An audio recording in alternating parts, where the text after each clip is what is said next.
Olá, turma, e hoje nós vamos conversar um pouquinho sobre migrações, nessa aula nova sobre migrações.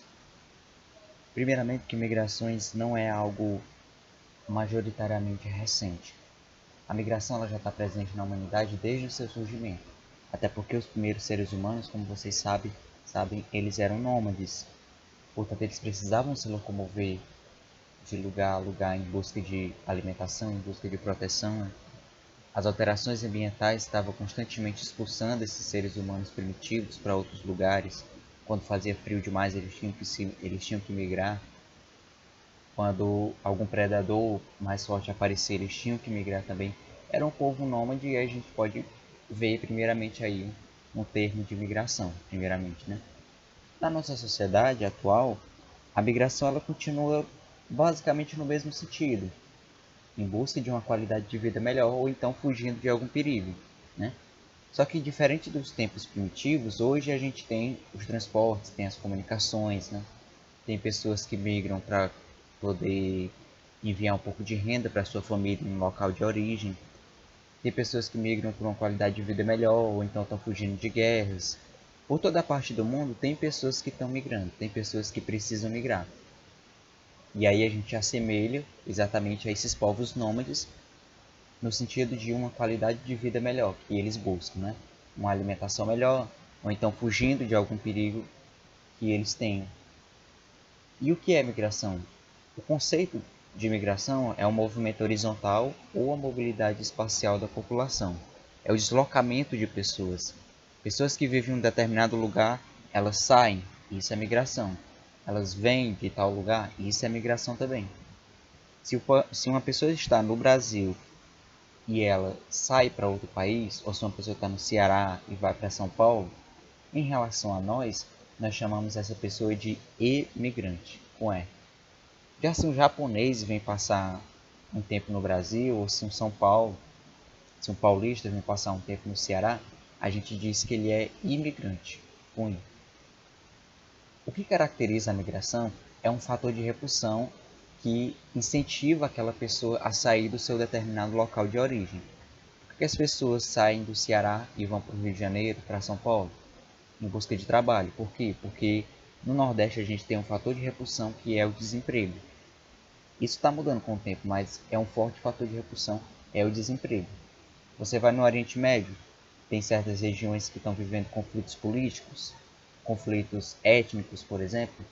As pessoas ali estão correndo perigo, principalmente as que são civis, e eles acabam também tendo que migrar. Outros países, por exemplo, a Venezuela vivendo uma crise econômica, quando eles saem de lá e vêm para o Brasil, também é um fator de repulsão.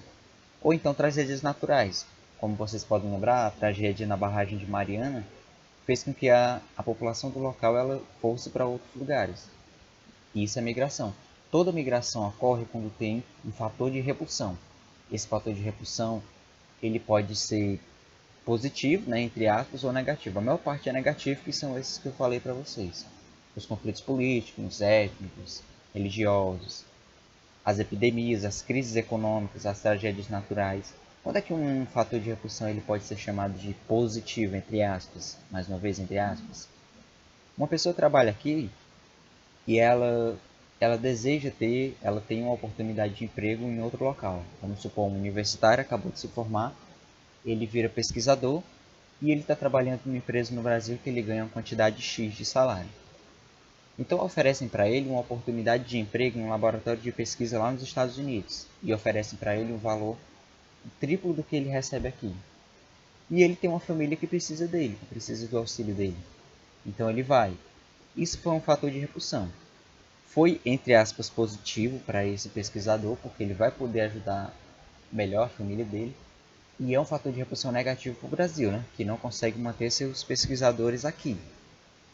Então, como eu falei, eu esqueci de mencionar, outro fator de repulsão é as epidemias. Quando a pandemia de Covid-19 ela começou lá na China, as pessoas começaram a voltar para o seu lugar de origem. Os brasileiros que estavam lá passaram a vir para cá, os americanos que estavam lá foram para o país deles, e isso levou ao Covid-19 por todo o mundo. Isso também é um fator de repulsão, uma epidemia. Então, para resumir, A gente tem uma migração, a gente tem um deslocamento de pessoas e a gente tem um fator de repulsão, que nós chamamos assim, que é um motivo que levou aquela pessoa ou aquele grupo de pessoas a sair do seu determinado local de origem e ir para outro lugar. Quais seriam esses fatores? Podem ser guerras, podem ser epidemias, podem ser tragédias naturais.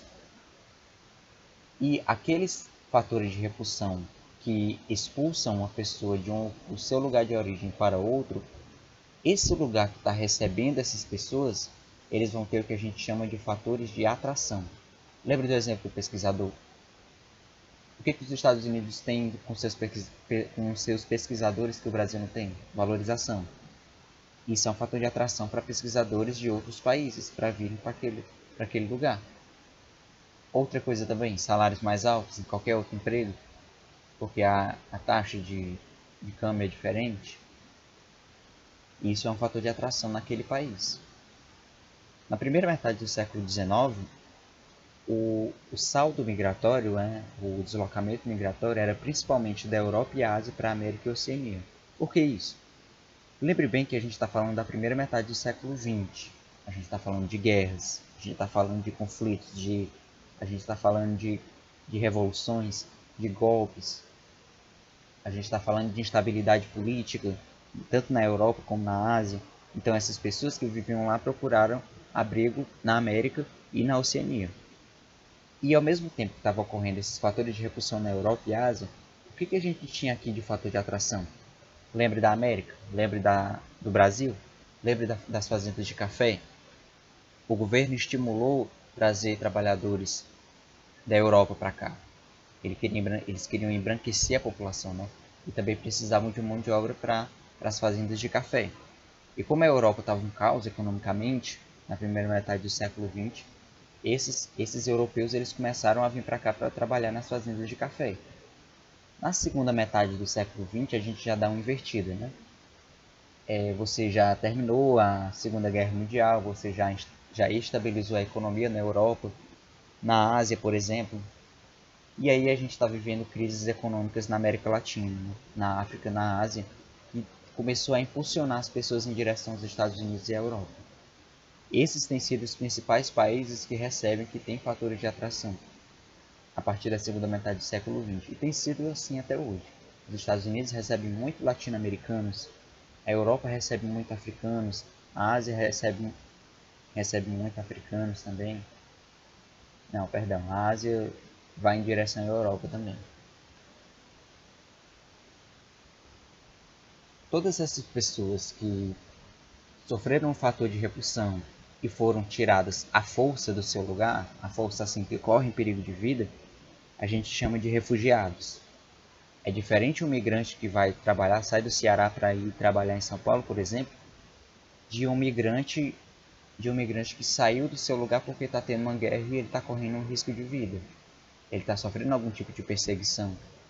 Vocês lembram muito bem o caso da Síria, em 2015, que essa criança foi achada? Os refugiados fugindo acabaram morrendo muitos civis, muitos inocentes.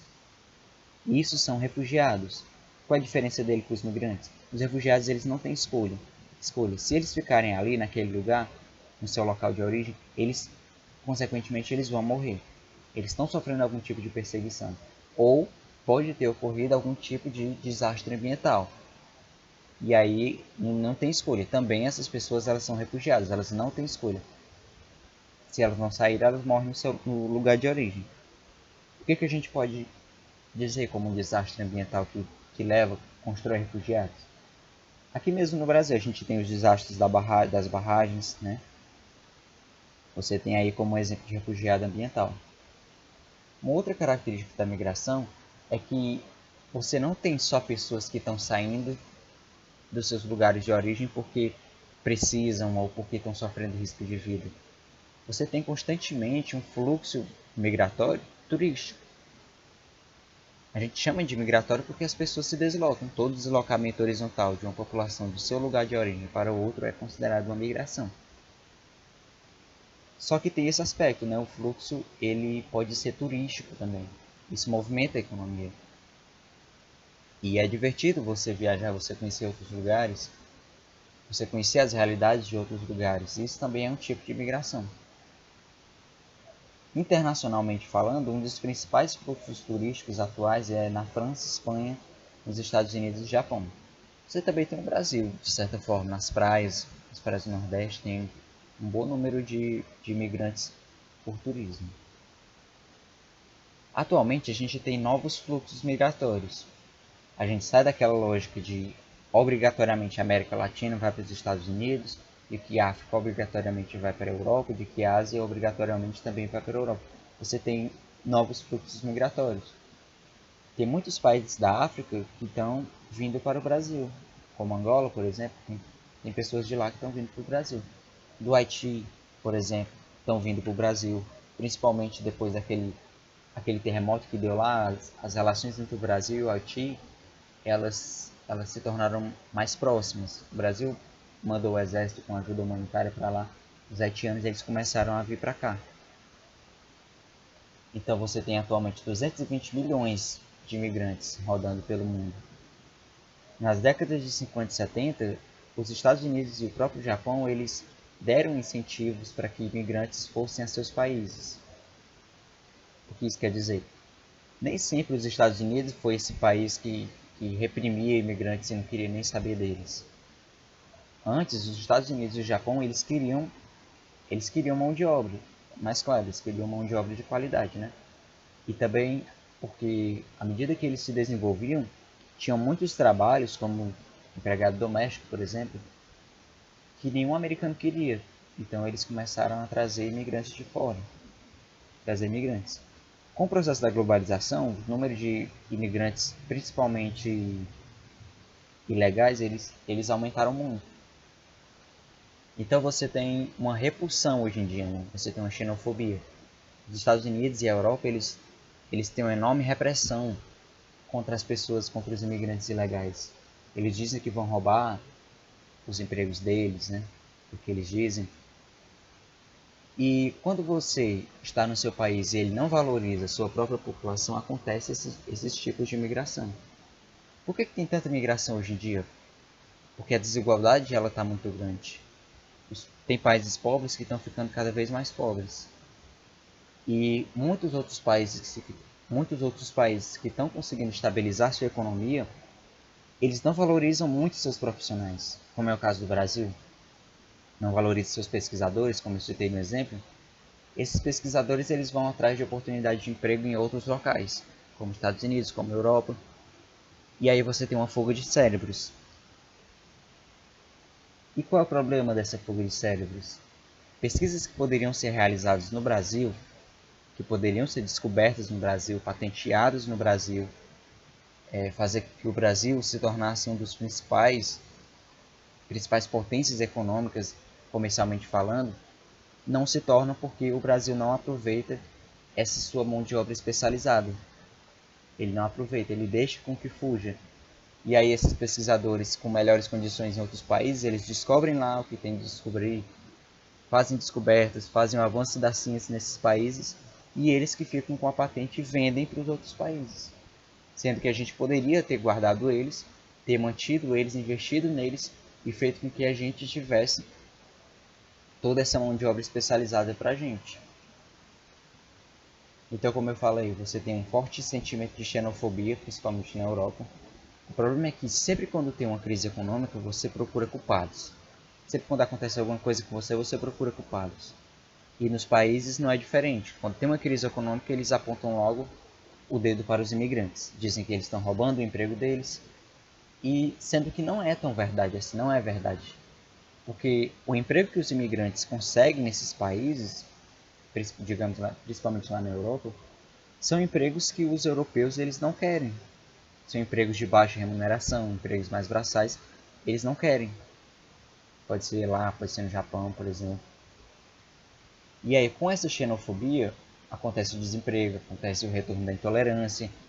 Os países começam a fazer leis, a aprovar leis contra esses imigrantes, começam a construir muros, né, como é o caso dos Estados Unidos, na fronteira do México. E aí a gente fala dos tipos de imigrações. Aqui são termos mais decorativos, né, mas que Só pelo nome você já tem uma noção. Por exemplo, externas, migrações entre países, né? Inter ou intracontinentais, podem ser internas, definitivas ou temporárias. Aí aqui, quando a migração é temporária, ela pode ser sazonal, que é quando a pessoa ela sai do seu lugar de origem e vai para outro lugar, mas passa só um determinado tempo e volta. Ela pode ser laboral, quando uma pessoa ela sai por um determinado tempo, mas por causa do trabalho dela. Então ela volta um tempo depois. Qual a diferença da sazonal para a laboral? A laboral tem a ver com o trabalho dela. Ela vai lá, digamos que ela trabalha aqui em Sobral, aí tem uma empresa. E essa empresa vai ser transferida para uma filial lá em São Paulo. E eles querem que querem que você tome conta dessa filial. Então você vai migrar laboralmente. Já se você não tem ideia do que vai fazer, você só diz, eu vou sair daqui porque eu quero trabalhar lá no Sudeste.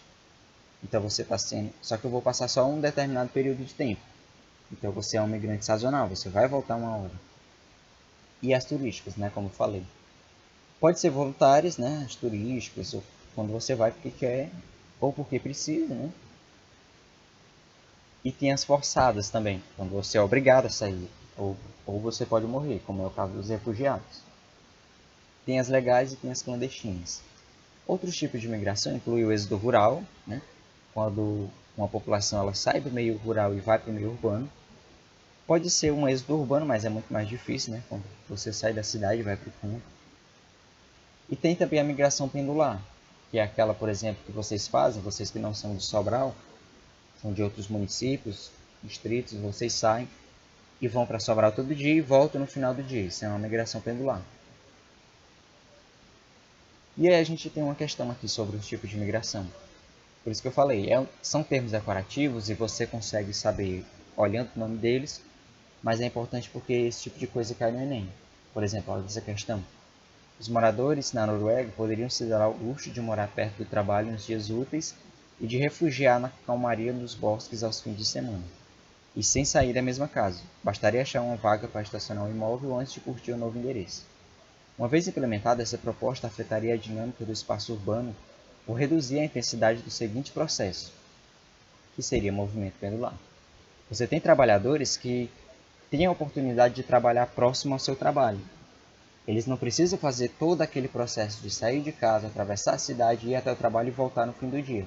Se você encontrar um lugar lá perto do trabalho, como nesses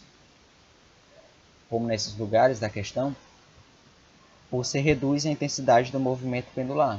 Você reduz a quantidade de pessoas que saem e voltam todos os dias, atravessam o seu trabalho todos os dias. E no Brasil, como é que funcionam essas migrações?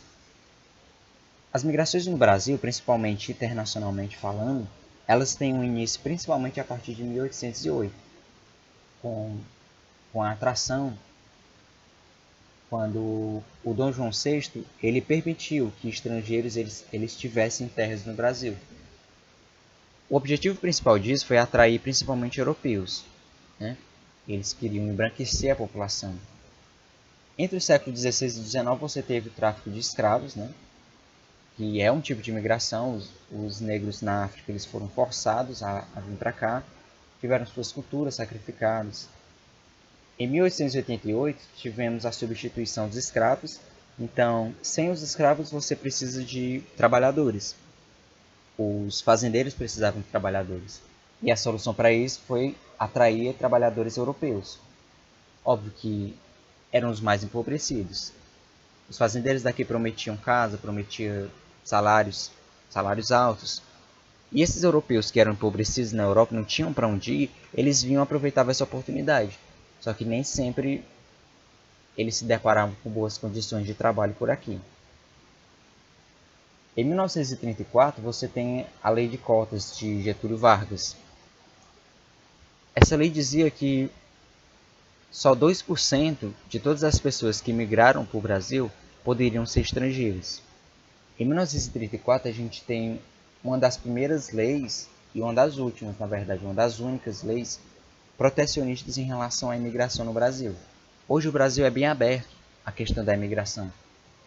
Você tem um país que acolhe pessoas de outros lugares, né? Os bolivianos que a gente acolheu, que veem isso muito bem. Mas em 1934 a gente teve uma experiência de repressão à imigração com Getúlio Vargas, com a lei de cotas. Essa lei tanto era para proteger os mercados brasileiros, né, da concorrência estrangeira, de trabalhadores estrangeiros, como também o Getúlio Vargas ele não queria que alguns europeus com ideias anarquistas ou socialistas eles viessem para o Brasil. Lembre bem que naquela época as ideias estavam bombando na Europa, então Getúlio Vargas ele não queria isso. Você tem um duplo objetivo, um protecionismo no mercado brasileiro e também um objetivo ideológico para evitar que esses anarquistas e socialistas viessem para cá. Na década de 80, quando o Brasil passou pela década perdida, né, a crise econômica, ele se tornou um país imigrante. Começou a sair muitas pessoas daqui. Quando a economia se reergueu, elas começaram a voltar. E atualmente a gente pode dizer que existem ainda muitas assim, entre aspas, pessoas vindo para o Brasil, né? Principalmente de Angola, principalmente dos outros países sul-americanos, eles continuam vindo para o Brasil. Atualmente, 80% dos imigrantes brasileiros eles vão para os Estados Unidos e para o Japão também. Eles vão para esses países. Eles trabalham principalmente na agropecuária e para o Paraguai também. Os brasiguais são os brasileiros que migram para o Paraguai. Eles trabalham principalmente na agropecuária. Os brazucas, eles são os brasileiros que exercem atividade de pouca qualificação lá nos Estados Unidos. Trabalhos mais braçais. São aqueles trabalhos que os estadunidenses eles não querem. E você tem os decassegues, que são os brasileiros que vão trabalhar no Japão. Eles geralmente trabalham como operários fabris, né, naquela condição mais braçal. A maioria deles eles conseguem voltar para o Brasil e construir sua própria empresa, a maior parte deles. E os fluxos imigratórios atuais são principalmente de bolivianos, né, eles têm chegado aí principalmente em São Paulo, trabalhado nas fábricas de tecido e já foi denunciado que eles estão sofrendo de trabalho escravo, eles estão sendo explorados, né? Já foi investigado sobre isso. E você tem também portugueses, espanhóis, venezuelanos, chineses, angolanos que continuam a vir para o Brasil. Chineses você encontra muito, é só andar pelo Sobral. O restaurante do chinês, né, a lanchonete do chinês, você encontra muito disso em Sobral. Internamente falando, o Brasil ele sempre teve, digamos assim, um padrão de imigração, quando se fala em imigração interna, que foi principalmente do Nordeste para o Sudeste, ou do Norte para o Sudeste, ou do Nordeste para o Norte. Como é que foi isso? Na febre do ouro do Brasil, lá em Minas Gerais, Goiás, Mato Grosso, muitas pessoas vieram de todo canto do Sul, do Nordeste, do Norte, em direção a esse ouro. Na época da borracha, muitos nordestinos foram para a Amazônia. Na época do café, do mesmo jeito, os nordestinos foram trabalhar nas fazendas de café. Na industrialização, você sabe que as indústrias apareceram principalmente no Sudeste, então muitos nordestinos foram para o Sudeste atrás de emprego. Em 1980, em busca de terras na fronteira agrícola, você tem uma migração também de sulistas em direção ao norte, seguindo essa fronteira agrícola. Você tem hoje, recentemente, o que se chama de retorno de origem. É quando aqueles que viajaram, migraram para outras regiões, eles estão começando a voltar. Exemplo disso é muitos cearenses que foram para Rio de Janeiro, para o Sudeste em geral, estão voltando para cá.